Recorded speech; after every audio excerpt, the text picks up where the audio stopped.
Bati nyo naman po ang mga katabi nyo ng isang magandang umaga. Ayan. Kahit lagi nyo po silang katabi every Sunday.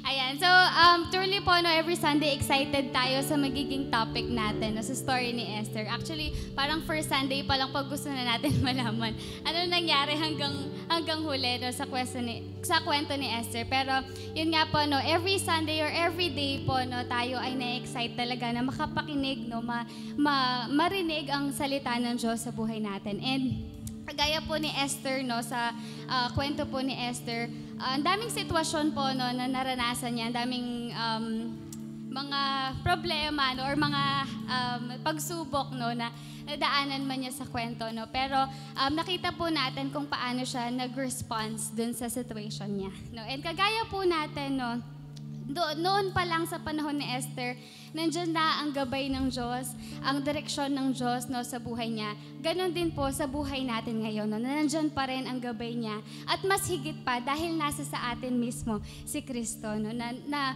nananahan na po ngayon si Kristo sa buhay natin. Kaya every time we face a situation, no, or may nangyari sa buhay natin, we respond according to our relationship with Him. According to how we experience Him sa buhay natin, kung paano natin nararanasan ng pag-ibig niya, ang kabutihan niya sa buhay natin.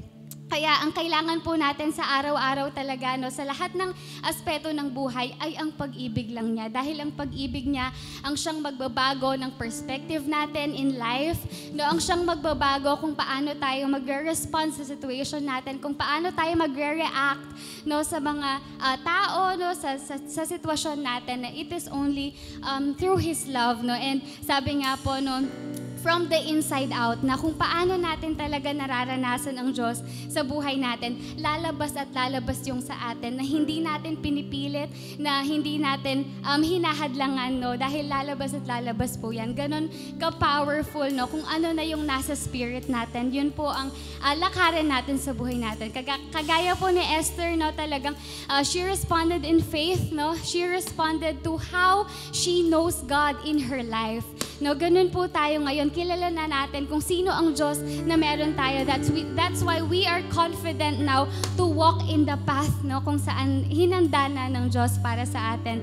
We walk in the path, no, na siya ang kinikilala natin sa buhay natin, na ang pag-ibig niya ang nagmo-motivate sa atin, ang tumutulak sa atin sa mga bagay na ginagawa po natin dito sa mundo.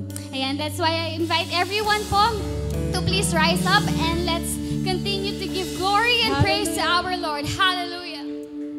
Lahat po tayo pinalaya na ng Diyos. Pinalaya sa anumang karamdaman. Pinalaya sa anumang kahirapan dito sa mundo. Kaya mabuhay po tayo ng may confidence at bilang anak ng Diyos. Hallelujah. Tayo pong lahat ay aawit ng papuri sa ating Panginoon. Salamat, Ama, sa buhay mo. Hallelujah. Kaming lahat ay magsasaya ngayong umagang ito. Dakilang biyaya, kami pinalaya mula sa bihag ng kasalanan. Pinatawad, pinagpala ng lubusan. Hallelujah. Di mapipigil. Hallelujah. Di mapipigil ang pagsamba sa iyo. Jesus, dakila ka totoo. Ang lahat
Jesus, papupurihan ka. Ikaw lamang ang aming pag-asa. Ang lahat ay magsasabi, ang lahat ay luluhod. Jesus, ikaw lamang ang Panginoon. Ang lahat ay magsasaya. Jesus, papupurihan ka. Ikaw lamang ang aming pag-asa. Ang lahat ay magsasabi, ang lahat ay luluhod. Jesus, ikaw lamang ang Panginoon. Hallelujah! Ikaw lamang, Panginoon, ang aming pupurihin. Hallelujah! Jesus, worship you! Langit ang aking nadarama. Sa tuwing kapiling ka, ang puso ko'y sumisigla. Kapag sa'yo'y sumasamba.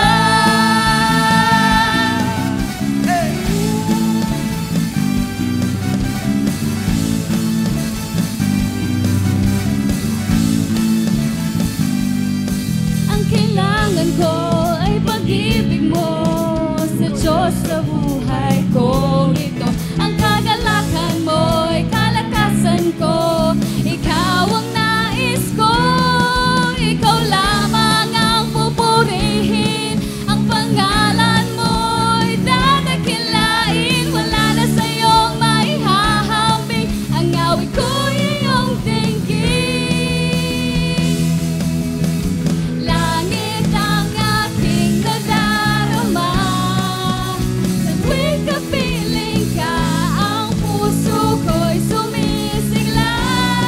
Kapag sa'yo'y sumasang, langit ang aking nadarama. Sa tuwing kapiling ka, ang puso ko'y sumisigla. Kapag sa'yo'y sumasamba. Hallelujah!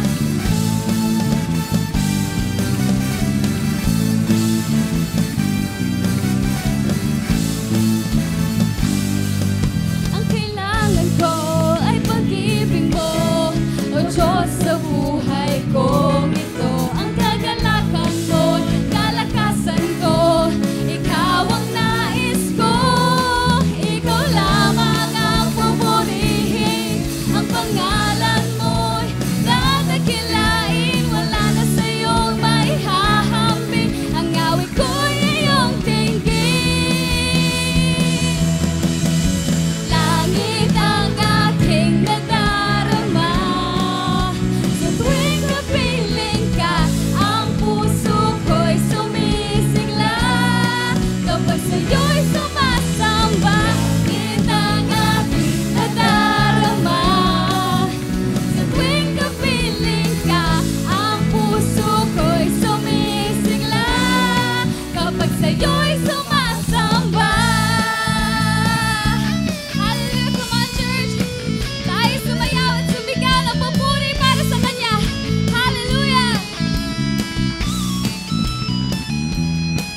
Ikaw lamang ang pupurihin. Ang pangalan mo'y dadakilain. Wala na sa'yo'y maihahambing. Ang awit ko'y iyong dinggin. Langit ang aking nadarama.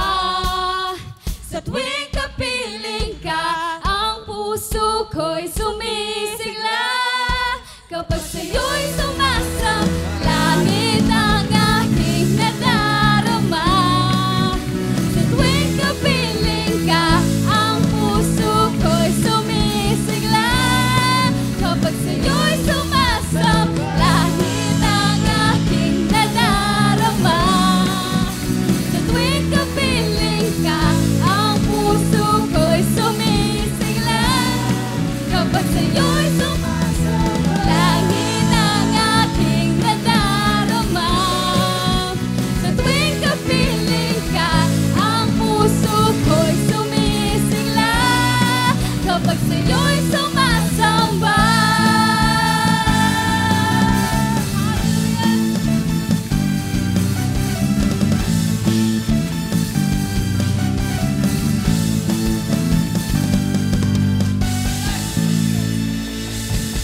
Hallelujah.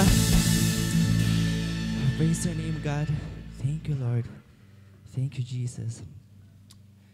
Purihin ka, Panginoon. Pasalamatan ka. Truly, O God, that we experience heaven on earth, O Lord, because of Jesus, Panginoon. Langit, Lord, ang amin nadarama, Lord. Every time, Lord, we experience your presence, your love, Panginoon, your guidance, Panginoon, sa buhay namin.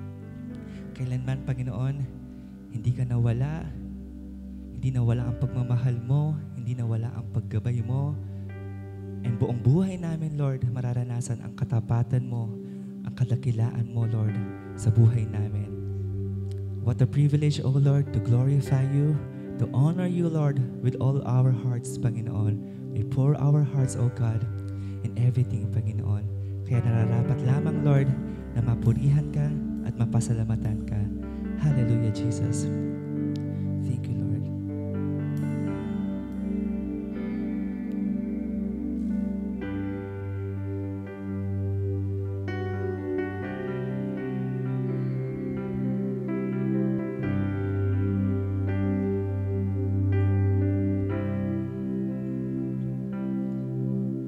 Awitin ko man lahat ng awit sa mundo, di kayang ilarawan ng kadakilaan mo. Kulang ang lahat ng tula, kulang maging mga salita upang ihayag ang kabutihan mo. Wala kang katulad, wala nang hihigit sa'yo. Wala kang katulad, wala nang papantay sa'yo. Ikaw ang Diyos noon pa man, maging ngayon at kailanman. Sa habang panahon, wala kang katulad.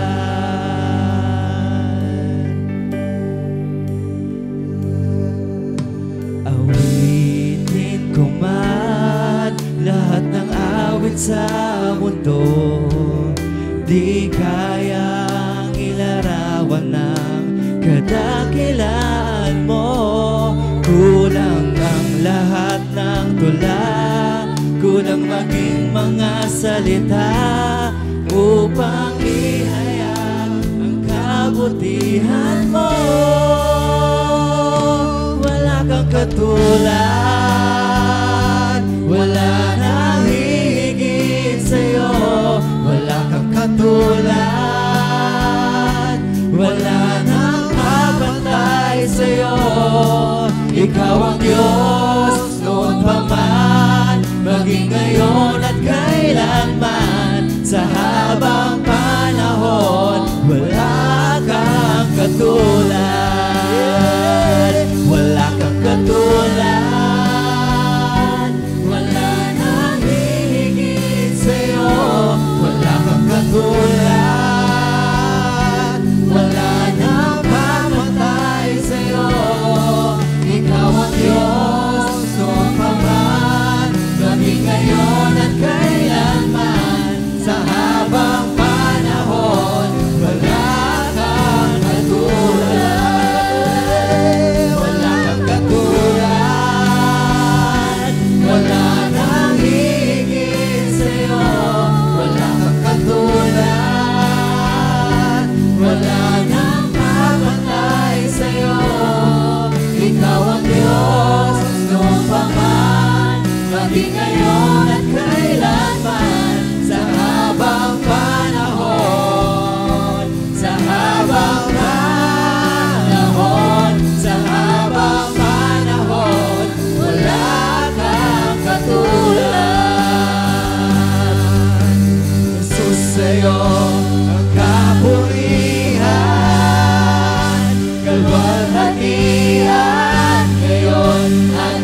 habang panahon, sa habang panahon, sa habang panahon, wala kang katulad.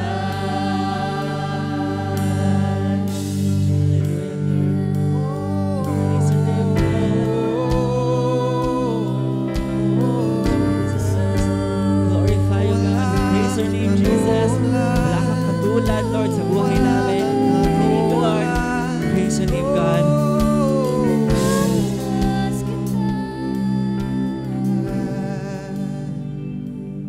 Hallelujah, Lord God. Sige kapatid, purihin mo ang Diyos dahil wala siyang katulad. Nararapat siyang parangalan, nararapat mo siyang itaas sa iyong buhay. Oh, hallelujah, Lord. We worship you, Lord God. Salamat po, Panginoon. Masasabi nga po namin, Panginoon, na wala kang katulad. Dahil iba kang magmahal. Ikaw ang nanatiling tapat sa aming mga buhay. Dahil ang pag-ibig mo ay walang kondisyon. Dahil ang pag-ibig mo, Panginoon, ay hindi nakasalalay kung ano ang aming ginagawa. Dahil sadya kang mabuti. Dahil dakila ang pag-ibig mo sa amin. Dahil una kang nagmahal sa amin, ipinagkaloob mo ang pinakamainam sa inyo, ipinagkaloob mo sa amin ang dakilang pagpapala, ipinagkaloob mo yung bugtong na anak, ang aming Panginoong Yesus. Kaya mong ibigay ang lahat para sa amin. Ano pa kaya ang hindi mo pwedeng ibigay sa amin, O Lord God? Ipinagkaloob mo na ang lahat sa amin. Salamat, Panginoon. Dahil, Lord God, napakabuti mo. Lord, meron kaming assurance sa inyo. We are secured in you. Lord, salamat. Wala na kaming hahanapin pang iba. Wala na, O Diyos. Dahil hindi ka namin pwedeng maihambing sa anumang bagay. Lord, salamat. Salamat. Iba ka, O Diyos. Kaya hayaan mo po, Panginoon, sa buhay namin. Patuloy, O Lord, na wala kaming nanaisin, kundi ang makilala ka pa ng lubusan sa aming mga buhay, upang na sa gayon, ikaw ay aming maranasan. Upang na sa gayon, kami ay patuloy na lumakad sa pananampalataya. Patuloy na, O Lord, maranasan namin ang buhay na ganap na siyang dahilan bakit naparito ang aming Panginoong Yesus. Salamat po, Panginoon. Salamat, Panginoon.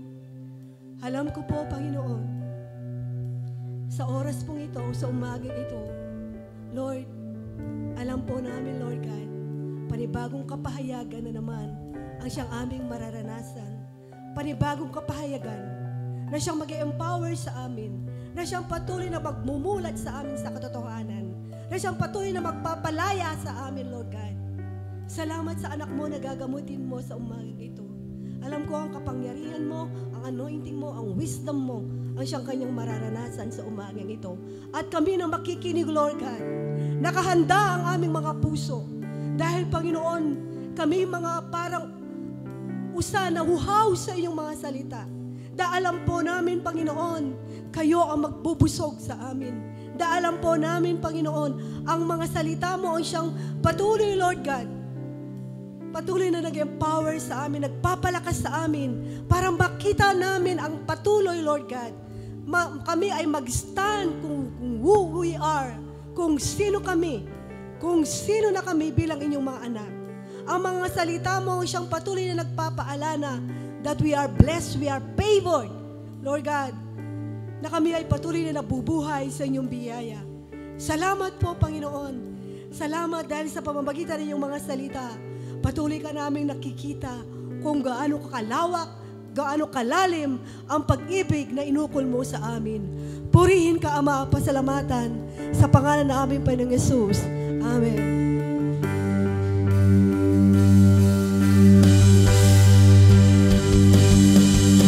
Purihin ka sa awit, itataas ang aking dinig, itatanghal sa buhay ko'y tanging ikaw, O Diyos. Higit pa sa kalangitan ng iyong kalwalhatian, kadakilan mo'y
Okay, nung Friday, araw ng mga puso, no? Sa Pilipinas, pinagdiwang yan, no? Talagang usong-uso ang mga pula. Usong-uso, mga puso, no? So, napakarami pong mga bagay na napansin natin kakaiba sa araw na yon, no? Puno ang mga restaurant, traffic, ayan. At marami talagang nasiyahan. Marami din ang nalungkot. Ba't kaya nalungkot? Kasi wala silang tinanggap, no? Marami din naman yung hindi sila na-date, no? Kaya maraming nagkagalit, nagtampuhan. Kung maraming nasiyahan, meron ding mga ganon. Kasi yun ang imperfection ng mundo, no? Hindi perfect yung situation. Pero tayong mananampalataya, anuman ang sitwasyon, anuman ang pagkakataon, secured tayo sa pag-ibig ng Diyos. Amen?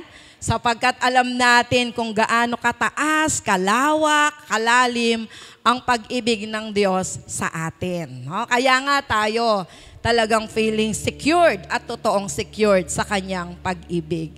Sa umagang ito, tayo po ay magkakaloob pagkat tayo ay secured sa pag-ibig ng Diyos. Kilala natin kung sinong ating Diyos. Kaya nga sa ating pagkakaloob, may pagmamahal, may kapanatagan, may kagalakan, sapagkat alam natin na meron na nagmahal sa atin at patuloy na nagmamahal na hindi tayo pababayaan sa lahat ng panahon, sa lahat ng pagkakataon at sa lahat ng sitwasyon. At yan ang ating Panginoon. Kaya sa umagang ito, tayo po ay manalangin, magpasalamat sa ating Diyos. Lord, salamat po sa inyong pag-ibig na kailanman hindi kumukupas, hindi nagbabago, Panginoon. Kung ang mundong ito, Panginoon, nakikita namin ang imperfection, maraming pagkakataon, Panginoon, na madidisappoint ang tao. Subalit sa inyo, Panginoon, walang disappointment. Wala, Panginoon, na kung saan nagbago kayo sa aming buhay. Walang pagkakataon na nawala po kayo sa aming buhay. Ang pag-ibig nyo ay patuloy naming nararanasan. Patuloy po naming na-enjoy, Panginoon, ang inyong pagmamahal sa amin. Kaya sa umagang ito, Panginoon, salamat po sa mga tinangkilik na namin. Salamat, Panginoon, sa mga na-enjoy na namin.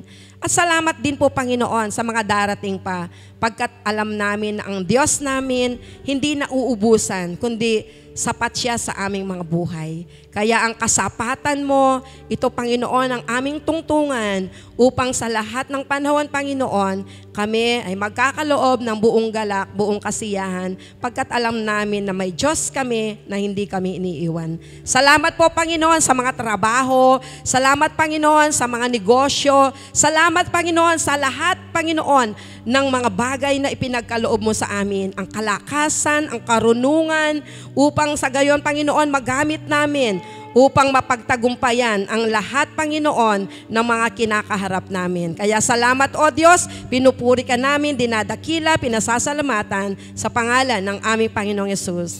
Amen. Habang tayo po ay masaya nagbibigay para sa Panginoon, tayo po umawit muli ng papuri sa Kanya.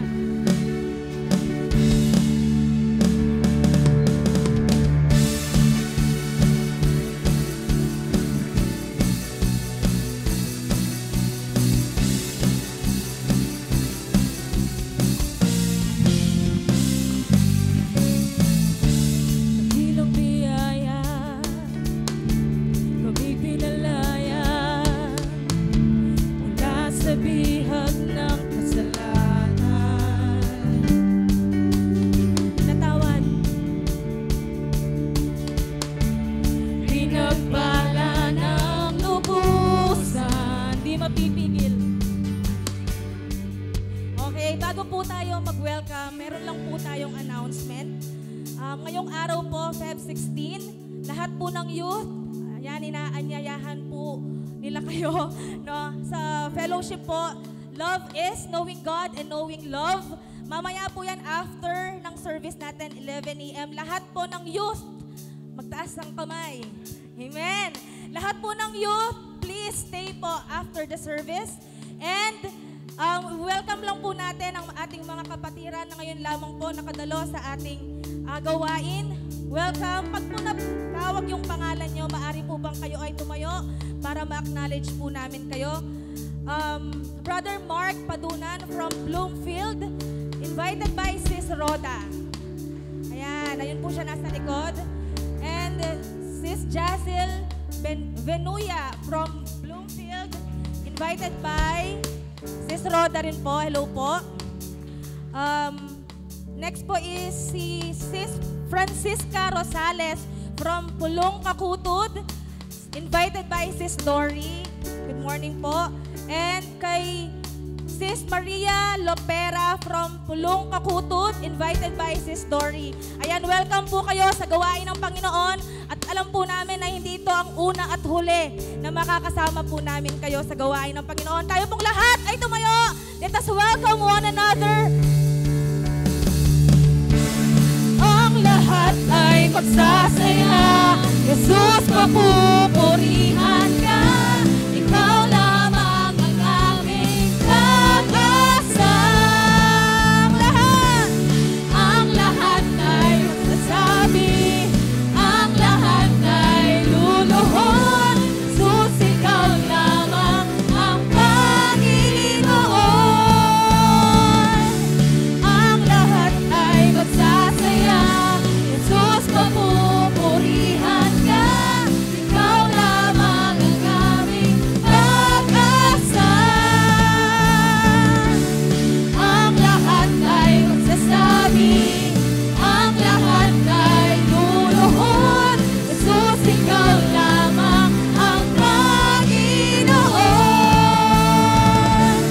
Ang lahat ay magsasaya, Jesus, papupurihan ka. Ikaw lamang ang aming pag-asa. Ang lahat ay magsasabi, ang lahat ay luluhod. Jesus, ikaw lamang ang Panginoon.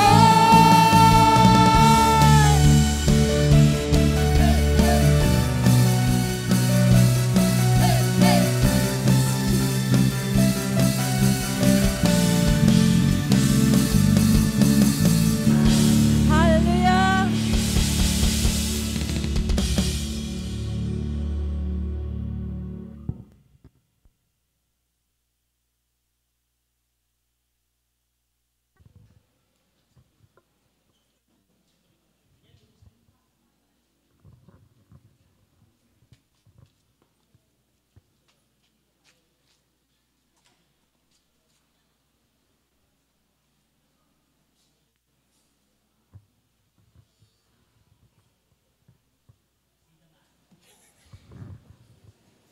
Hello, good morning po sa inyo lahat. Ayan.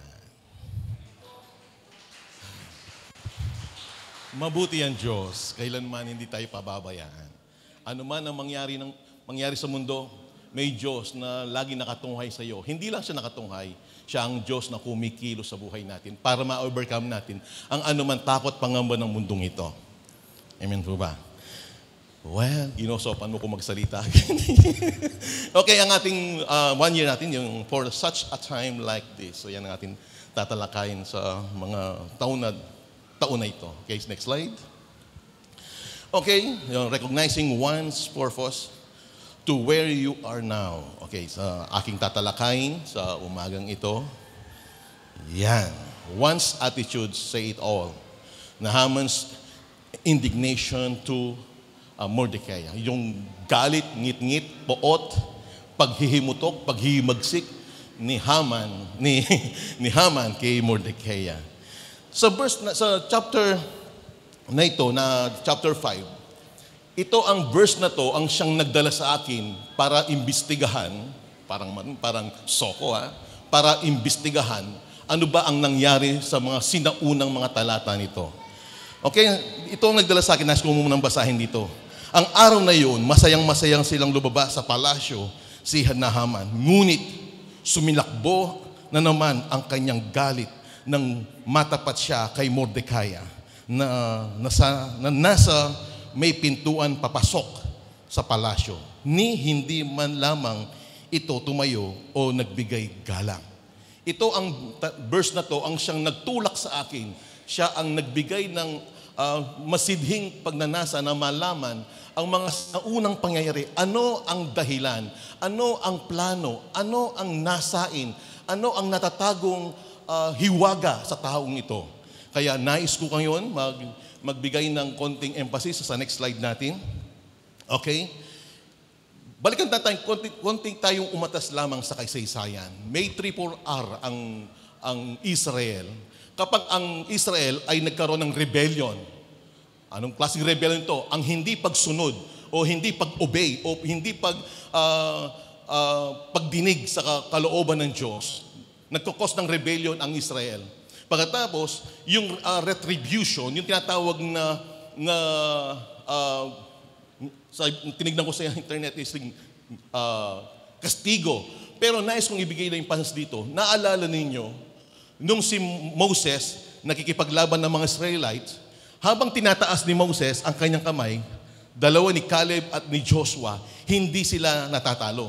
Pero kapag binababa nila ang kamay ni Moses, natatalo sila. Anong ibig ko sabihin dito? Ang nais kong ibig sabihin dito, the more na ang Israel ay nagkakasala, nagiging rebellion sa Diyos, nasasakop sila ng ibang bansa. Pero dahil sa ganitong sitwasyon, nakikita natin dito sa kwento ni Esther, sa Book of Esther, nasakop sila ng bansang Persia. Na kung saan, bakit sila nasakop? Dahil mayroon silang rebellion o tinatawag na paggawa ng kasalanan, kaya nasakop sila ng bansang ito. Nakuha natin? Okay, ngayon, makikita natin sa ating pagpapatuloy, yung repentance and restoration, papasok tayo sa tinatawag na repentance. Bakit tayo pumasok dyan? Dahil ang aking bigyan ng emphasis dito, yung 3-4R, dito umiikot ang bansang Israel. Pero hindi ko tatalakayin at hindi ko sasabihin yung restoration dahil iba yung topic. Pero introduction lang to. Okay? Para magbigay lang natin yung ikot o cycle ng Israel. Magre-rebelty sila, gagawa silang kasalanan laban sa Diyos, and then sasakupin sila ng ibang bansa. Pero kapag sila ay nagsisi at tanumbalik sa Panginoon, andyan ang Diyos para i-restore silang uli. Parang ganyan ang cycle ng buhay ng mga Hudyo. Okay, ba? Ayan. Para natitense ako, brother. Okay? Okay, sa ating tatalakayan ngayon, sa aking unang bibigyan ng emphasis. Okay, break it on, bro. Eto na. Parang di ako sanay tumayo dito. Parang,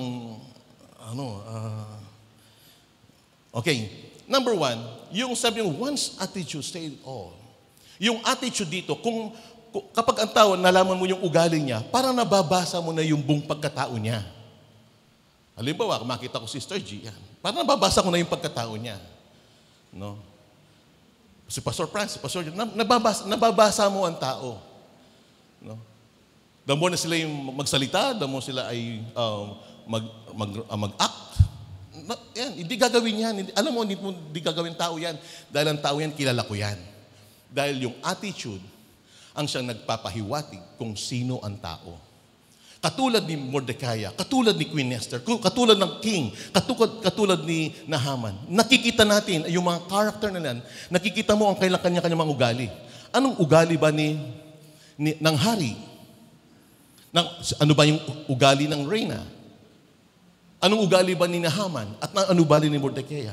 Kapag yung mga karakter na yan, kapag nakita mo yung karakter yan, nakita mo na ang buong kwento. Ganun po siya. Ngayon, bibilisan ko konti para hindi tayo maubusan ng oras. Okay? Anong dahilan ni Mordecai? Bakit hindi siya tumitindig kapag dumadaan si Naaman? Kung susulong tayo sa chapter 2 at saka chapter 2, verse 10 hanggang verse 20, may habilin si Naaman. Si Mordecai, na ang sabi doon, hindi sinabi ni Esther na isa siyang Hudyo dahil pinagbilinan siya ni Mordecai na huwag itong sasabihin. May lihim sila ni Mordecai at ni Esther na huwag sasabihin ang kanilang lahi. Bakit? Sila ay sakop. Baga sa ganito, may all-star player sa basketball.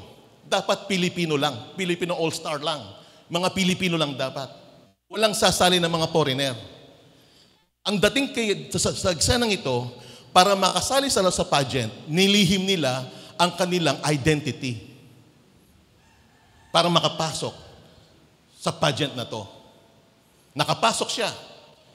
Pero sa verse 10 at saka verse 20, dalawang talata o dalawang verse na sinabi at inulit. Ibig sabihin, kapag nakakabasa tayo sa Word of God, nang pinaulit ang isang talata, importante iyon. Katulad ng nanay natin. Naalala ko nanay ko noon, O Edwen, lagwa mong muli. Yan yung pasalwa na akong tabay mo ako. O Edwen, tinawag ka ng 2 beses, ibig sabihin, importante at mahalaga. Ganun ang nangyari dito. Okay. Dumating sa pagkakataon, si Mordecai, ano ba yung nakatagong lihim nila ni Mordecai na hindi alam o kaalam ni Esther? Si Mordecai, mababasa natin dito, okay, na hindi niya pagbow kay Haman dahil sa verse 20, sa verse 2, verse 21. Verse 2, verse 21. Nang panahon na yon, si Mordecai ay isang opisyal. Si Mordecai ay isa na siyang opisyal. Bakit? Naging reyna na si Esther. Pamangkin niya yan. O pinsan. O. Ibig sabihin, nakaposisyon na yan sa kaharian. Marapat lang na ipopromote niya yung, alam nyo, tinitignan ko ang talentang to, binabasa ko yung between the line. Yung motibo ng isang karakter. Kapag nagbabasa ako ng Old Testament, tinitignan ko hindi lang yung diretsong kwento, kundi tinitignan ko anong dahilan, bakit niya, anong purpose niya, anong motibo niya. Ang motibo ang siyang nagpapakita kung ano yung pinal na hangarin ng isang karakter.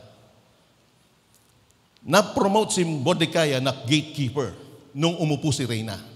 Para sa gobyerno natin, kapag napangasawa ng presidente ang kapatid mo, sigurado maganda ang posisyon mo. Tama ho ba? Ang tao may pride. Yan ang likas sa tao. Ngayon, balik po tayo dito. Nung naposisyon siya bilang isang gatekeeper, ito ang nangyari, naging pinuno siya, meron siyang katungkulan. Nang panahon na yon, si Mordecai ay isang opisyal, nakapwesto sa pintuan ng palasyo. May 2 pinuno ng hari na ang pangalan ay Bigtana at Teres. Sila ang gwardiya ng pintuang ang kwarto ng hari. Galit sila kay Haring Ahasuerus. Nagplano silang i-assassinate ito. Narinig ito ni Mordecai at sinabi niya kay Queen Esther at sinabi ni Queen Esther kay King Ahasuerus na i-assassinate siya. Nung nalaman ng hari, nagkaroon ng loyalty check o tinatawag na pag-iimbestiga sa loob ng kanyang kaharian. Nung napatunayan nito na totoo ang sinabi ni Mordecai, ang na-promote si Haman, hindi si Mordecai. Nakita mo niyang kwento? Ngayon, bakit hindi siya yumuko? Sa larangan ng politika, hindi ka lang, dahil tumas ang ranko mo, dahil sa akin. Dahil kundi yung, malaking issue yun, na death threat, assassination ng king, at tapos naisalba mo ang buhay ng hari ng dahil sa iyo. Naitanghal si Haman. Ngayon, ano ba si Mordecai? Ano ba yung ugali ni Mordecai? Ito, sa chapter 2, verse 5. Nang panahon niya yun, may isang Hudyo, si Mordecai ito, nakatira sa lungsod ng Susa. Ang pangalan niya ay Mordecai, na anak ni Jair, na apo ni Shimi, na anak ni Kis, na kabilang sa lahi ni Benjamin. Si Benjamin ay anak ni Jacob kay Raquel, na bunso niyang anak. Mahal na mahal ni Jacob si Benjamin. Si Benjamin ay anak siya, madali salita, anak siya ni King Saul. Kaya kung titignan natin, si Kis ay anak ni Saul. Lahi. Okay. Salamat, Pastor. Salamat. Thank you. Lahi. No, doon nanggaling si Mordecai sa lineage ni King Saul. Ibig sabihin, hindi basta-basta si Samuel. Si Mordecai, brother. Si Mordecai. Hindi basta-basta. Kung ibig sabihin, high profile din si Mordecai. Hindi siya basta-basta. Ang mga tinignan ko sa mga aklat nito, sila ay tinatawag ng mayaman, maimpluwensya, matapang. Ganun ang mga lahi ni Mordecai. Kaya hindi imposible na hindi siya luluhod, hindi siya magbibigay galang. Kasi may impluwensya din siya. By the way, bakit hindi siya lumuhod? Bakit hindi siya yumuko? Kasi inutos ng hari, dahil nung itinanghal si Naaman, sabi ng hari, bigyan ng galang, magbow sila. Ang pagbow ay bilang pagrespeto. Iba yung kasaysayan ni si Shadrach, Meshach at Abednego, pinapasambay yung rebulto. Pero siya, ang pagbow ni Mordecai ay isang respeto na siyang utos ng hari. Kaya si Mordecai, tinatawag siyang binibreak niya yung law. Yung utos ng hari, binibreak niya. Yun ang unang violation ni Mordecai. Ang utos ng hari, hindi niya sinusunod. Kapag nalaman ng hatang, ipapapatay talaga siya. O si Basti nga, pinapatay, hindi lang siya sumunod. Tuloy po tayo. Pinapakita ko to ang buong kwento para makita natin kung ano ba ang nangyari pa. Ano ba yung motibo ni Mordecai? Ang motibo niya, okay, magkakaroon siya ng posisyon sa palasyo, na mataas pang posisyon. Nakuha nila yung second posisyon naging asawa niya si Reina Esther Ano yung talaga yung pinakamotibo niya? Ang pinakamotibo, yung pinaka-final o pinaka-peak na motibo ni Mordecai na nais niya na palayain ang kanyang bayan. Dahil nasakop sila ng bansang Persia na paghahari ni King Cyrus. Yun ang puso niya. Yun ang kanyang minanasa, napalayain ang kanyang bayan kasi sila'y sakop. Yun ang motibo ni Mordecai. Okay? So next slide tayo. Ano yung strength ni Mordecai? He's a man of influence. Bilang isang mayaman, siyempre may influensya ka dyan. He's a man of leadership. Tama ba yung grammar ko dito? Pagkatapos he's a man of vision. Nakikita niya, natatanaw niya, nababanaag niya. He's a man of focus. Parang John Wick. He's a man of focus. He's a man of commitment. He's a man of famous. Kilala siya. He's a man of integrity. Taglay niya yan. Kaya high profile itong taong to. Hindi siya basta-basta yuyukod lang. Pero sa isang na ganun siya, na ito yung profile, ito yung galing niya.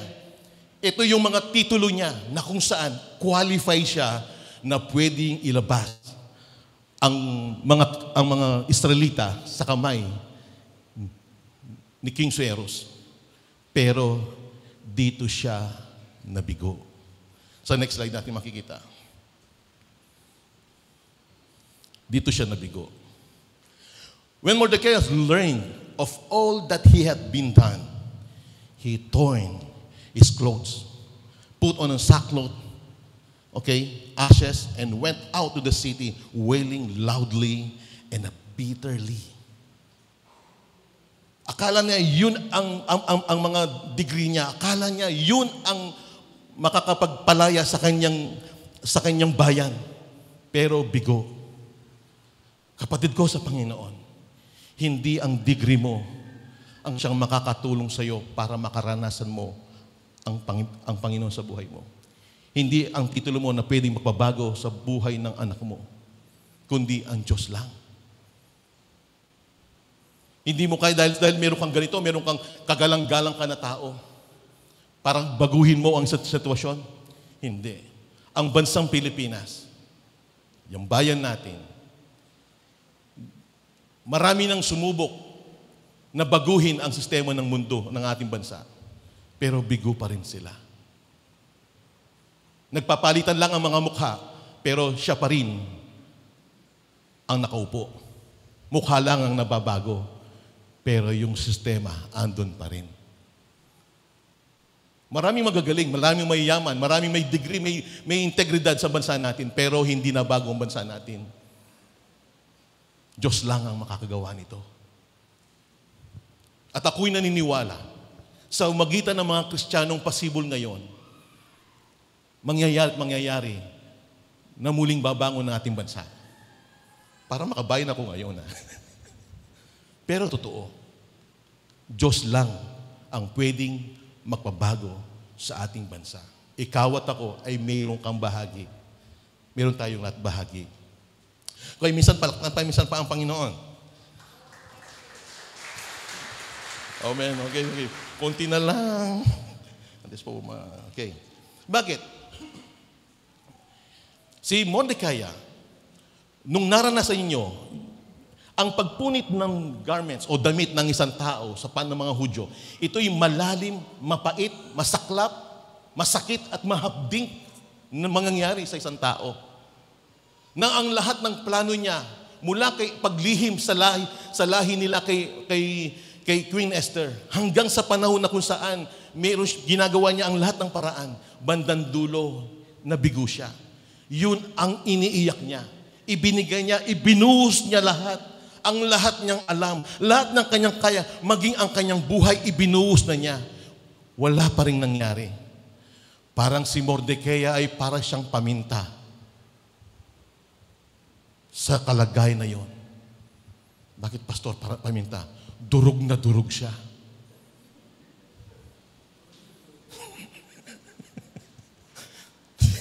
Talagang wasak na wasak siya. Durog na durog yan. Minsan sa buhay natin, lahat ng ginawa natin, lahat ng paraan natin sa ating anak, sa ating trabaho, lahat parang wala na, naubos na. Talagang nataktak na talaga. Durog na durog tayo. Pero sa nangyaring ito, nung durog na durog si Mordecai, naalala niya si Queen Esther. Kasi baga sa baraha, butaw-butaw na siya. Wala na, no choice na. Talo na siya. Pero meron siyang hawak na queen. Pumunta sa Queen Esther. Yun ang mga sinasabi natin na nagkausap sila. Baka ikaw linigay ng Diyos dyan, sabi niya. Para sa ganitong sitwasyon. Yung victim natin. Ikaw ang gagamitin ng Diyos. Kung babasahin mo ang bawat sinasabi niya, baka ikaw mayroon word of doubt. Kapag ang tao nakaranas ng depression, wala ka nang makikitang mabuti. Naranasan ko yan. Nung dumating ako sa stress, depression, burnout, kahit na mabuti ng ginagawa ng tao sa akin, tingin ko, masama pa rin. Nakain na ang aking kaisipan, yung parang, wala na, ganun talaga to, ganun to. Ganun na, parang desperado na, ganun. Ganun ang nangyari kay Huwag mo sabihin na pray na ka. Pwede kami ipapatay ng hari kapag nalaman ng Hudyo ka. Yung presyo nasa babae. Nung yung presyo na kay Esther. Bagas yung bigat ibinigay niya kay Queen Esther. Yung naramdaman niya. Pero ito matindi. Si Queen Esther, ito yung babae, sabi ko, napakatindi. Ibang klaseng babae ito. Hindi dahil reyna siya. Hindi. Itapon mo yung reyna, yung titulo na yan. Hindi ang titulo mo, yung pagka-reyna niya, ang siyang magbibigay na magiging high value. Kahit na may titulo ka, kung wala ka naman value, baka chemical lang yan, o kaya material yan. Pero immaterial, yung tinatawag na high value, ang isang babae na kung saan mayroon siyang taglay nito. Okay, tignan natin. Tama ba yung slide ko? O yun, thank you. Gumagaling ka na, brother, no? Yung strength, okay? Yung strength ni Queen Esther ay ito. She is a high-value woman. Bakit siya naging high-value? Kasi dahil rin na ba siya? No. Meron siya tinatawag na ay obedient heart.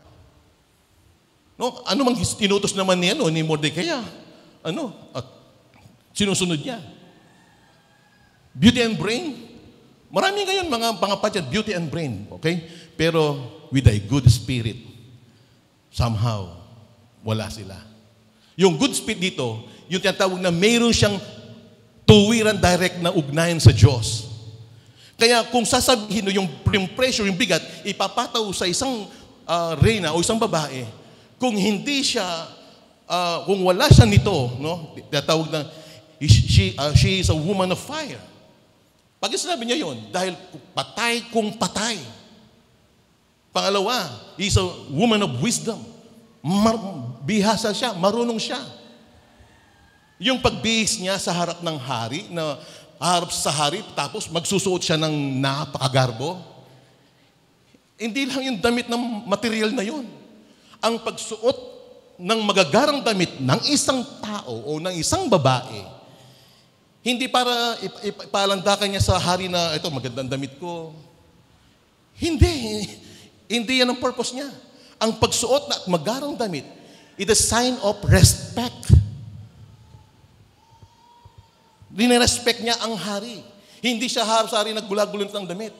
Kundi, ang pagsuot niyang damit, ito'y tanda ng paggalang at pagrespeto ng sa hari. Hindi niya sinabi, mahal na hari, I love you. Hindi niya sinabi yan. Ang lalaki, sa mga lalaki yan, ewan ko lang kung agree kayo sa akin. Sa amin mga lalaki, di ko lang kung agree kayo sa sasabihin ko. Kung di kayo agree, patawarin niyo na lang ako. Kapag sabihin mo sa amin, I love you, hindi ko pa, walang tama sa akin yan. Ang miss ko, isa lang best niya akong sinabihan ng I love you. Nung sagutin niya ako. Nung sabi ko sa kanya, for 4 years hindi kami nakita. Tapos nagkabalikan kami. Sabi ko sa kanya, Sister Helen, sabi ko, hanggang ngayon ba, mahal mo pa ako? Dahil 4 years Oo, mahal kita. Ay, sabi ko. For 4 years, wala pang text-text noon. Di ba?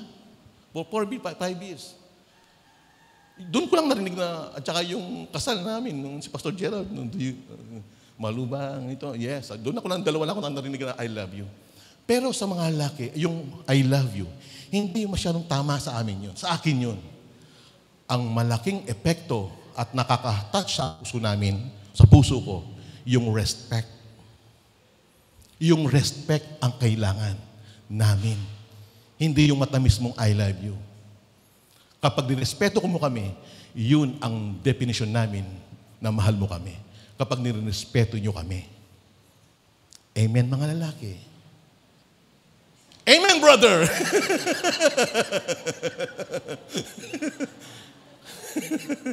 No, yun. Kapag nirespeto kami, yun ang mahalaga. Kaya nung pagsuot ni Queen Esther na magagara at magandang kasuotan, yun ay paggalang. Kaya tayo, bakit pupunta pa tayo ito? Nag-aayos tayo ng mga damit. Ito, bigay ito. Ito, bigay ito.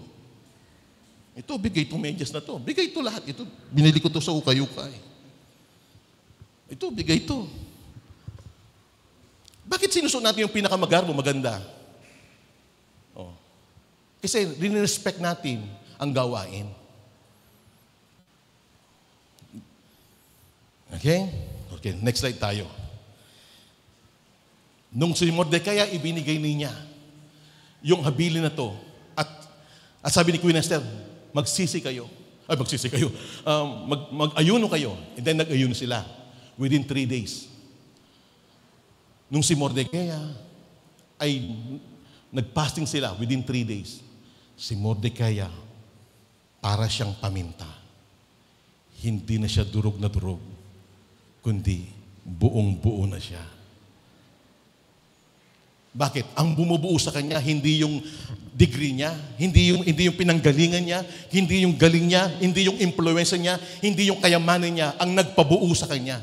Ang nagpabuo sa kanya ay ang Diyos. Kahit na ikaw ay marami ka ng accomplishment sa buhay, kung wala pa rin at hindi pa sentro si Kristo sa buhay mo, paminta ka pa rin na durog na durog. Ayahan mo ang Diyos ang siyang bumuo sa atin. Amen po ba? Amen po ba? Kaya ngayon, hindi na tayo durog na durog. Buong-buo na tayo. Okay. Ito ang nangyari. Ito. Nang araw na yon, masayang masaya. Lumabas si Haman, ngunit sumilakbo. Sabi ko, ang ugali nito, sabi ko habang binabasa ko, para siyang manok. Para siyang manok na ulit ba? Maitim, pati buto. Nakita po na kayo doon? Yung manok na ulit ba? Yung manok na ulit ba? Ultimo laman, ultimo buto, maitim. Sagad sa itim, sagad sa buto. Ang galit niya. Sabi niya, sumilakbo ang kanyang galit. Nang matapat siya si Mordecai na nasa palasyo, papasok sa palasyo, hindi man lamang ito tumayo at nagbigay galang. Kasi paano mo maramdaman? Si Mordecai ngayon, masasabi natin, tumindig siya hindi dahil sa kanyang kakayahan, hindi sa kanyang abilidad, hindi dahil sa kanyang impluensya, kundi si Mordecai, hindi siya yumuko dahil buong-buo na siya. Kompletong-kompleto na siya. Nakakatindig siya ng mainam, maayos dahil hindi nakasalalay sa kanya ang tagumpay ng Israel, ang bayan ng Israel, kundi nakasalalay sa kamay ng Diyos. Si Mordecai at si Esther, sila ay mga instrumento lamang sa kabuuan ng plano ng Diyos. Yes, hindi natin nakita at narinig ang salitang Diyos sa aklat na ito, pero nakikita natin yung galaw at kilos ng Diyos sa bawat buhay nila. Ang pinakasusi dito, kinilala ni Mordecai na hindi yung galing, hindi yung yaman, hindi yung impluensya, hindi yung abilidad ang nakikita niya ngayon. Ang nakikita niya ngayon kung anong magagawa ng Diyos sa kanyang bayan.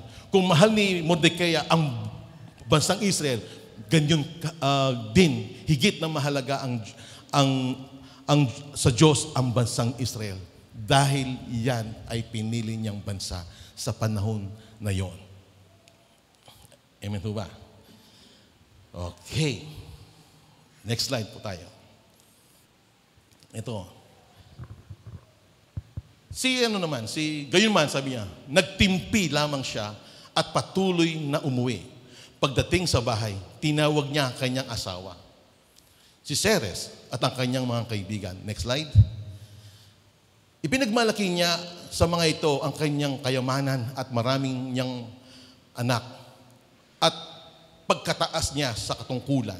Pati ang pagkalagay sa kanyang bilang pinakamataas, pinuno at kagawad ng palasyo. Next slide pa tayo. Idinugtong pa niya ito. At ako lamang ang inanyahan ni Reyna Esther na sumama sa hari nang maghanda siya ng handaan bukas. Inimbitan naman niya ako kasama ng hari. Sa next slide natin makita. Gayunman, walang halaga sa akin. Okay, no? Ang lahat ng ito, hanggat nakikita ko, nakaupo sa pintuan, sa palasyo, ang Hudyong si Mordecai. So next slide. Sinabi niya sa kanyang asawa ni si Ceres at ang kanyang mga kaibigan, bakit hindi ka magpagawa ng bitayan? Ito na eh. Ito yung masaklap eh. Yung kapag yung asawa mo ito, masasabi ba natin high profile to? High profile siya kasi mayaman siya eh. Pero is that really true or pure na high value na babae? Dahil ang high value na babae ay mayroon siyang good heart. Kamukha ni Queen Esther. No? Okay, tingnan natin sabi dito, bakit hindi ka magpagawa ng bitayan na 22 kalahating metro ang taas sa pintuan ng palasyo? Talaga itatapat sa pintuan ng palasyo para paglabas ng mga tao, dahil labas-pasok ng mga tao, nakikita kung sino yung kinatay doon. Bukas ng umaga, hilingin mo sa hari na bitayin si Mordecai.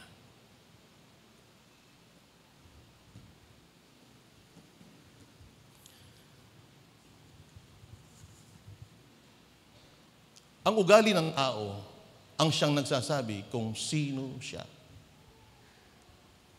Ang araw ay hindi nagbabago ang init. Ang araw hindi nagbabago yung sinag. Kapag ang puso natin ay katulad ng isang kandila, ito ay matutunaw. Pero kung ang puso ng tao ay katulad ng isang putik o luwad, ito ay titigas. Sa nangyari kay Naaman at ni Esther, pwede silang tuluyan mapahamak.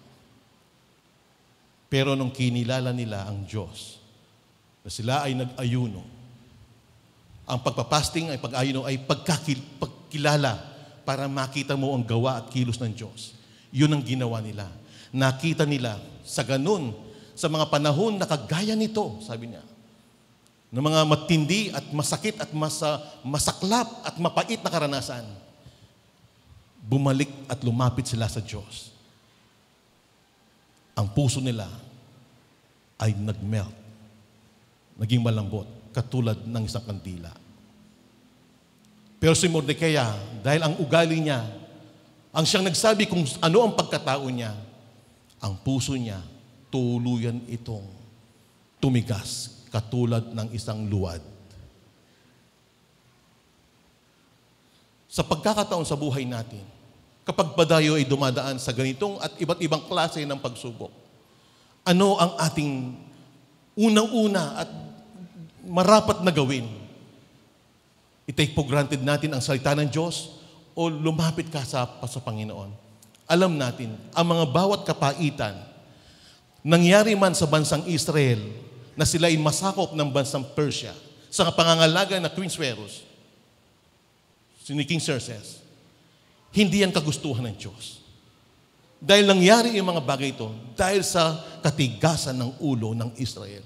Pero ang Diyos, kapag nakita niya na nung nakita niya na ang mga Israel ay nag-fasting, ang buong mga Hudyo sa paghahari ni King Ahasuerus o ang hari na yon, lahat na nasa sakupan niya na 127 na lalawigan, ang mga Hudyong nakatira doon, sila ay nag-ayuno. Ang pag-ayuno ay pagkilala sa ginawa ng Diyos sa buhay nila. Naitama ang puso nila. Kaya, kung lumabas man ang mga Israel sa bansang ng Persia, hindi dahil kay Mordecai, hindi dahil kay Reina Esther, dahil mayroon silang kamalian na ginawa, kundi lumabas sila dahil sa lakas at kapangyarihan ng Diyos. Amen po ba? Kaya mapalad po tayo na mayroon Queen Esther. Asa niya, patay kung patay. Sa palagay niyo, kapag hindi siya nag-grant, hindi itinapat ni King Ahasuerus ang chapter na yon, una siyang mamamatay. Mauuna pa siya kay Mordecai. Pero siya ang babae na kung saan meron siyang wisdom na nanggagaling sa Panginoon. Meron siyang puso na kung saan nag-aapoy, nag-umaalab. At yun ang nakita ng hari na King Cyrus. Kaya ang ating kanya-kanyang mga asawa, kayong mga kabaihan, nasa CFSM, kayo ay mga high value. Parang hindi kayo naniniwala sa akin, ha? Totoo na yung sinasabi ko, oh. Maawa naman kayo, mag-agree naman kayo. Bakit hindi to? Totoo yun. Bakit? Si Kristo, ang Diyos, ay nasa inyo. Kayo yung mga regalo sa inyong mga asawa. Kayo ang siyang umaantabay sa amin. Ang tagumpay ng isang lalaki ay meron siyang asawa na high profile. Di mo, ang sarap ng ngiti ni Pastor Francis, oh. Hindi lang yung high profile, yung asawa namin. Ang mga asawa niyo, yung mga high value. Mahalaga kayo. Wala nga kaming korona. Pero kami hari, sabi niya. Kayo ang reyna. Kapatid ko sa Panginoon, kung si Kristo ay nasa iyong puso, ikaw man ay babae o lalaki, Isa kang high value. Hindi ka lang basta-basta babae. Hindi ka lang basta-basta lalaki. Huwag mo naman i-devalue ang pagkatao mo bilang babae o bilang lalaki. High value ka dahil ka kay Kristo. Amen po ba? Kaya iba ang trato nila sa iyo. Iba ang trato nila sa atin. Kasi bakit? Kristiyano ka. Anak ka ng Diyos. Kapag makita mo at maunawaan mo to, makita mo ang sarili mo, hindi dahil sa kakayahan mo, kundi dahil si Kristo ang siya nananahan sa iyo. Kung dumating man sa ating kanyang asawa na parang hindi sila katulad ng mga yung ina-admire mong ibang, no, nasa iyo. Sabi ko, buti wala yung miss ko dito. No? Buti na tuturo siya. Sana hindi marinig. Kung kapalpakan lamang, tayo lang to, huwag mo na yung sabihin sa kanila. Kung kapalpakan lamang sa buhay, marami ako niyan. Gusto nyo, bigyan ko kayo. Marami. Ultimo, talagang sabi ko, kung ikaw ay nagko-collect ng mga bagay, hindi mo ko pupulutin. Hindi mo ko bibigyan ng atensyon. Dahil mayroon tao, may Kristiyano, no? Nagbibigay halaga. How much more ang Diyos? Kaya sabi ko, turuan ako magsalita dahil hindi ako ganun. Tanging Diyos lamang, dahil si Kristo lamang, ang nagbibigay ng value sa akin. At ganun din sa inyo. Sino ba tayo? Wala. Dahil kay Kristo, nagkahalaga ang buhay natin. Kaya kung bakit tayo nagpapatuloy. Kapag damo na natin nakikita yon, yung mga weaknesses natin, hindi natin to nakikita. Ang nakikita mo, yung halaga mo sa Panginoon. Dahil binayaran ka, hindi ginto, hindi pilak. Binayaran ka ng Diyos, ng kanyang anak na si Jesus, ay ang kanyang dugo. Ang buhay mo kapatid, ay katumbas yan ng buhay ni Kristo. Kaya ikaw ay napakahalaga. Huwag mong i-devalue ang buhay mo. Mahalaga ka sa Diyos. Ang halaga mo sa Panginoon ay katumbas mo ang mundo. Ang sabi ng Panginoon Jesus, kung mapasayo na ang lahat ng buong mundo, kung ang isang kaluluwa ay mapapahamak, ang katumbas natin, kapatid, ay mundo. Ganyan tayo kahalaga sa Panginoon. Kaya yung attitude, yung ugali na yon, well, hindi natin kaya itong baguhin. Tanging Diyos lamang ang pwedeng magpabago sa puso natin. Katulad ni Mordecai. Diyos lamang ang pwedeng mag-change ng heart. Dahil ang Diyos natin, siya lamang ang nakakaalam ng puso natin. Ang puso mo, no, hindi yung asawa mo ang pwedeng magpabago dyan. Ang Diyos lamang ang pwedeng magpabago dyan. Yung anak mo, hindi mo kayang baguhin ang puso niya. Diyos lamang ang nakakapaggawa nito. Anong kailangan natin gawin? Ipagkatiwala natin ang ating mahal sa buhay. Meron tayong mga bagay na hindi natin kaya, tanging Diyos lamang ang makakagawa. Amen po ba? Palakpan minsan pa ang Panginoon. Kaya kapag ko sa Panginoon, kung dumating man tayo sa mga bagay na hindi natin kaya, hindi ka nag-isa, may Diyos kang kasama. Siyang nangako, hindi kita iiwan. Magkasala ka man, andun pa rin ang Diyos. Hindi ka man magkasala, andun pa rin Diyos. Siyang nangako. Walang kasalanan na pwedeng pumatid sa iyo sa ugnayan mo sa Panginoon. Kapag sinabi ng Diyos, mahal kita, ano man gawin mo, ang pag-ibig niya ay mananatili. Ang bansang Israel, kaya na magkasala yan, dahil may pangako ang Diyos sa Israel, hindi niya pinabayaan. Kaya ang Diyos ay wala siyang katulad. Katulad ng awi kanina. Kaya kapag ko sa Panginoon, the more na tayo lumalapit sa Panginoon, nakikita mo yung kabuuan ng kabutihan ng Panginoon. Nigi Queen Esther, no? Siya lang ang mag-isa doon. Pero lagi niyang dinalagi ang salita ng Diyos. Hindi niya masinabi, pero bilang isang babae, sabi ko, iniisip ko, anong edad siya? 20 pataas? Hindi naman siya mga teenager. Ibig sabihin, sa kanyang golden age ni Queen Esther, ibinigay niya ang buhay niya sa kanyang bayan, higit sa lahat sa Diyos. Kapag tama ang puso mo, tama ang iyong gagawin. Dahil si Kristo ang siya nasa puso natin. Tayo po ay tumayo at umawit tayo. Thank you, Jesus. We give you praise. We give you honor.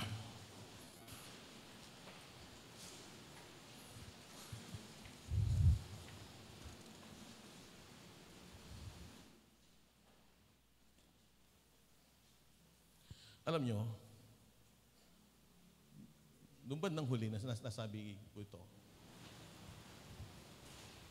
pwede nung sabihin ni Queen Esther na siya ay Hudyo, pwede siyang, ora mismo, pwede siyang patayin. Dahil lumabas na ang batas na pinadala ng King Sweros. Pwede siyang patayin. Pero hindi ginawa ni King Sweros yun. Dahil ang puso ng hari, ang Diyos ang may hawak nito. Kaya hindi siya pinatay.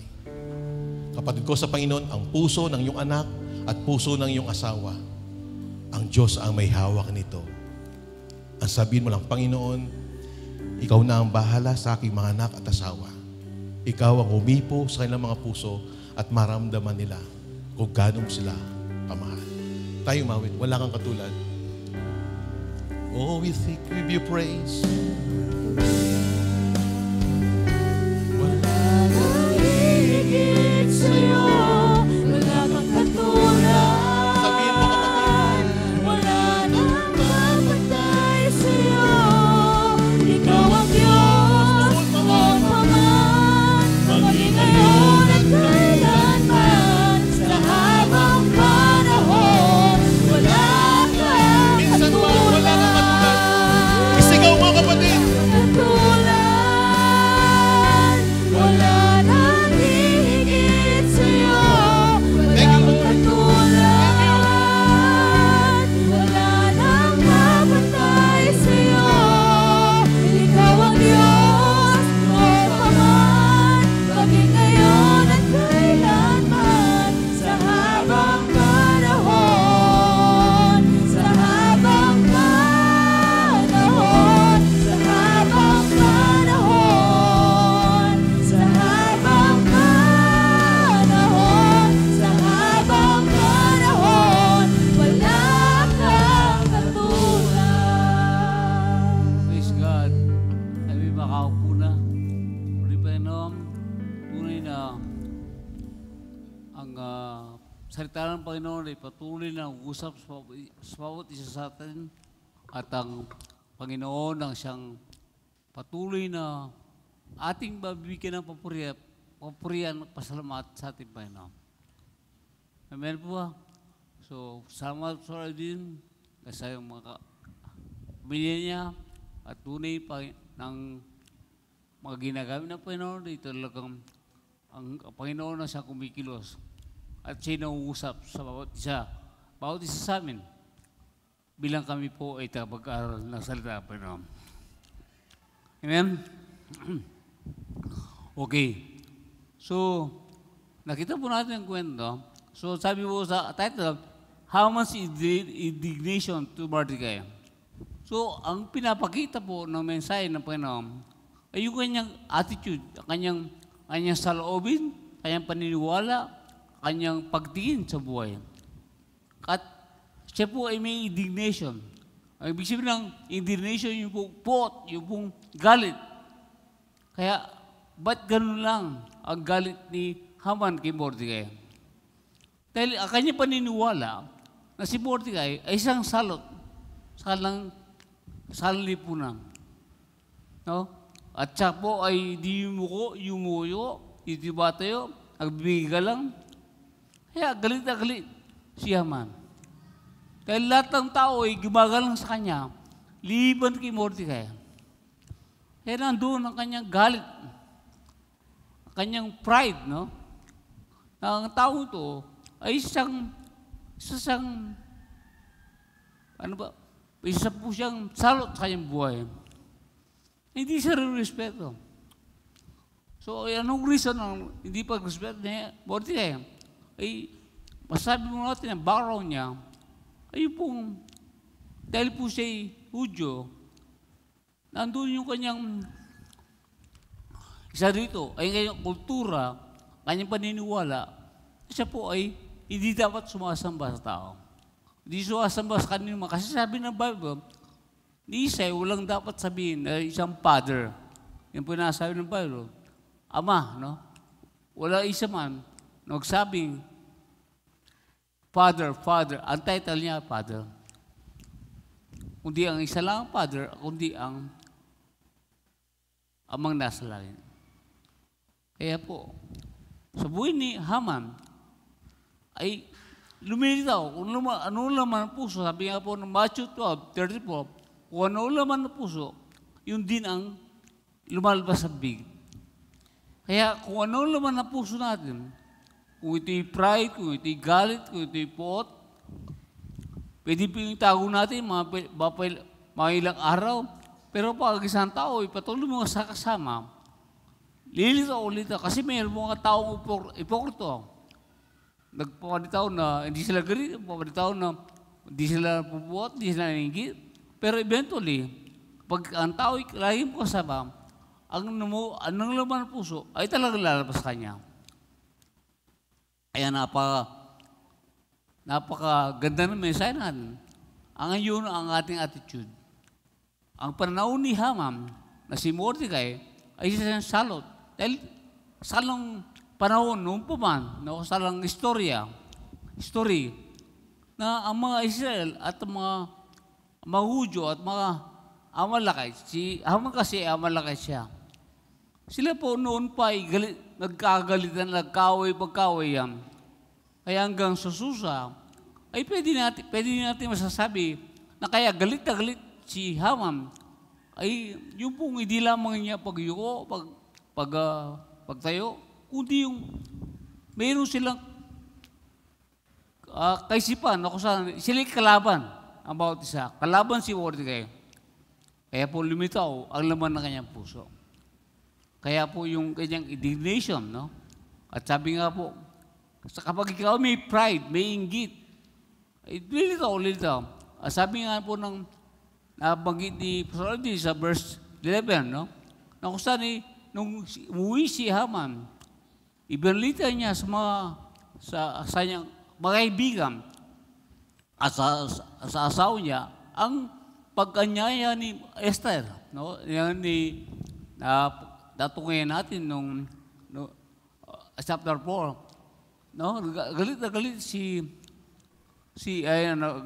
pinagmalaki niya, no? Siya inimbita ni Esther na tayong si hari lang, ang hari lang, at siya ang siya inimbita ni Haring Rina.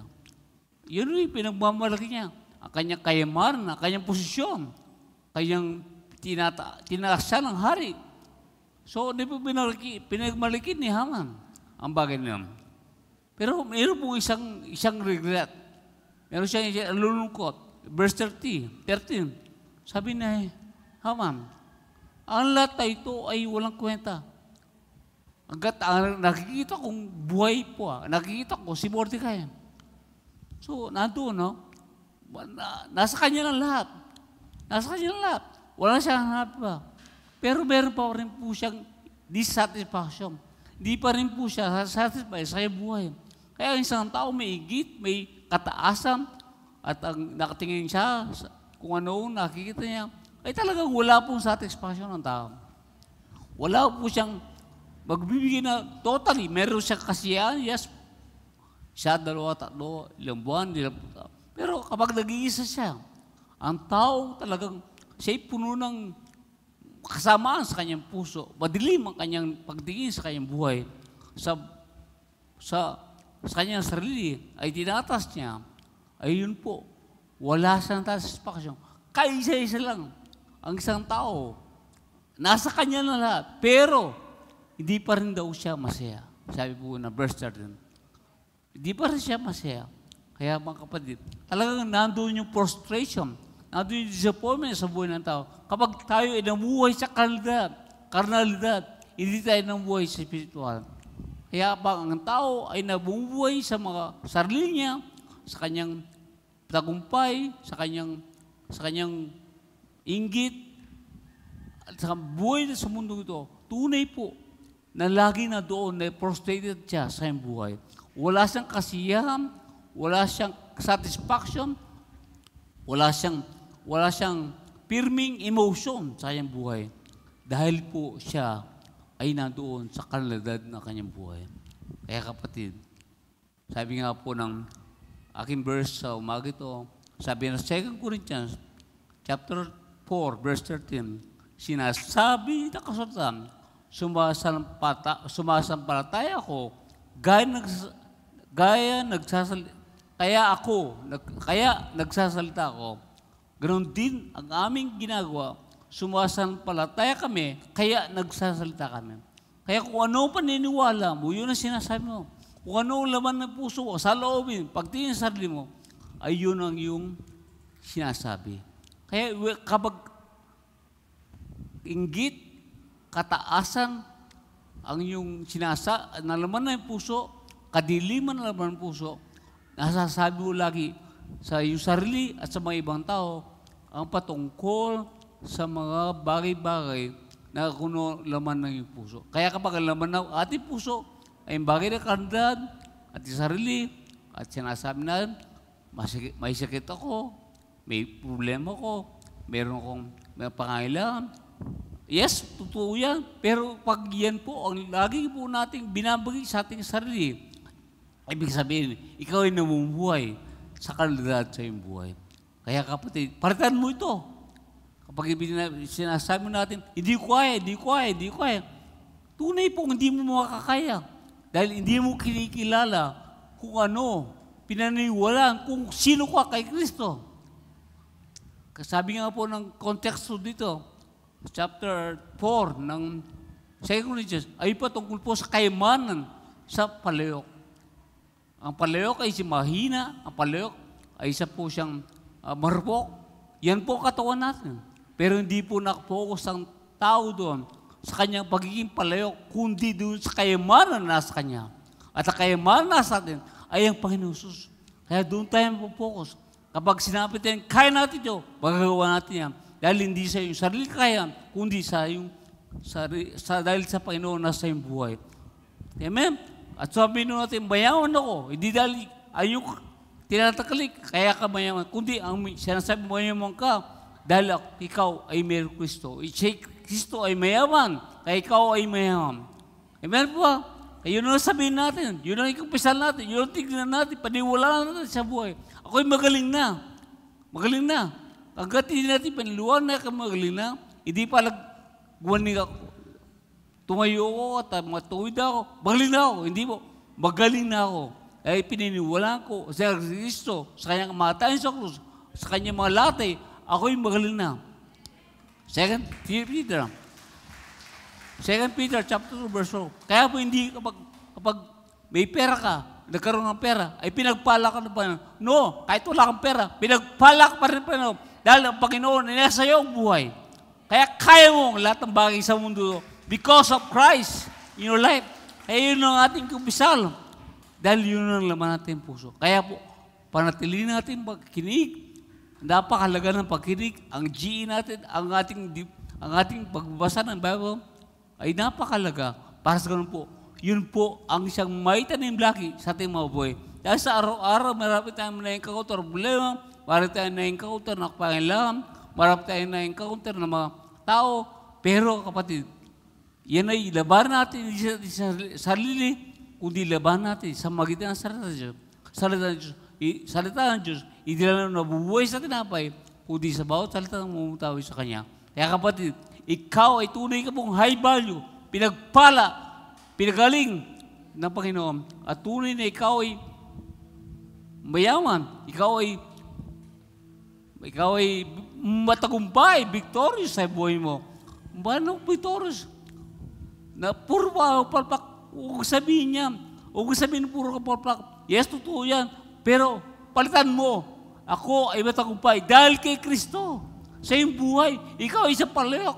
Sabi nga na pong chapter 4, kami pinuusig, inigpitan. Sabi nga ni Paulo, at kami muntik na mamamatay, pero kami malakas bumabangon sa buhay nila. Dahil may kayamanan sila sa mga buhay. Ang palayok na mahina at tunay na sila ay paraguloy na nanagumpay dahil sila ay mayroong Kristo sa buhay nila. Kaya masasabi natin lagi sa araw-araw natin buhay, tagumpay! Tagumpay! Talat, sabi na, tagumpay! Hallelujah! Praise God! Tabayo! Praise God! Thank you, Lord! Praise the Lord! Amen! Salamat, Panginoon, sa iyong biyaya, sa iyong katapatan, sa iyong pag-ibig, Panginoon. Walang katumbas, walang katulad, Panginoon. Tunay, Panginoon. Kami patuloy na nakaramdam ng kalangitan kapag ikaw ang isang aming patuloy paniniwala at patuloy na laman ng aming puso, mga laman ng aming kaisipan. At ganoon din, Panginoon, sa buhay po ni Pastor din sa kanyang pamilya, patuloy ikaw ang kumilos at ang una sa lang buhay. Kaya Lord, we give you praise and we thank you for everything. Salamat sa lahat ng bagay, Panginoon. Tunay, Panginoon, kulang aming magasalita para kayo pasalamatan. At pura ikaw, Panginoon, ay papurihan sa iyong mabuhay. Kaya Lord, patuloy, Panginoon, araw-araw na sumasamba at nagpupuri at nagpaparangal sa iyong pangalan. Ito ang sabi talaga. Amen. Sa kalang Ama, Anak, Espiritu Santo. And we all say, Amen. Amen.